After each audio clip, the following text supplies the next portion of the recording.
পুরো ডিমটাই নষ্ট হয়ে দেন। আমার ডিমটাই শেষ, এখন 5 মিনিট আগে 5 মিনিটের মধ্যে আমার ডিমের কিচ্ছু হয় নাই। এই যে টিনের চালও দিছি অমনি আছে, ডিমের কিচ্ছু হয়, ডিম মানে ঠান্ডা হয়ে যায়, ডিমের কিছু হয়। রোদ কিন্তু ঠিক আছে, গরম ঠিক আছে, কিন্তু এগুলো যে করে এগুলো সবগুলো মনে হয় তো ভুয়া। আমার মনে হয় ভুয়া, আমি জানি না কীভাবে করে। দেন আমার ডিমটার কিচ্ছু হয় নাই, ডিমটা পুরো নষ্ট। টিনের চালও গরম, কিন্তু দিলেও কিছু সমস্যা। তেল দিলে তো ঠান্ডা হবে, তেলটা হয়তো তো মনে করো হিট হতে তো 5টা মিনিট লাগবে।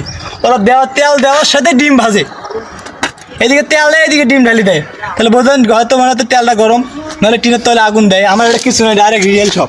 আমার ডিমটা হওয়া নাই, খাদের মধ্যে হওয়া নাই, তাই এলে কি সব কিছু মিশে না। দেখেন আমার ডিমটা পুরো নষ্ট, এটা খাইলেও আমার একটু উপকার হইতো। পুরো ডিমটা নষ্ট, তাহলে পেঁয়াজও নষ্ট, আবার কি হলদিও নষ্ট হয়েছে। একটা ডিমের দাম হয়ে যাবে 30 টাকা, 35 টাকা, 15 টাকা একটা ডিমের দাম। একটা ডিমের দাম 15 টাকা, আমি 15 টাকা নষ্ট করছি, আবার পেঁয়াজ নষ্ট করছি, আবার হলদি নষ্ট করলে কয় টাকা? 20 টাকা গেলো আমার ডিমের পিছনে। পুরো 5 মিনিট আগে 5 মিনিট অপেক্ষা করছি, ডিমের আমার কিচ্ছু হয় নাই।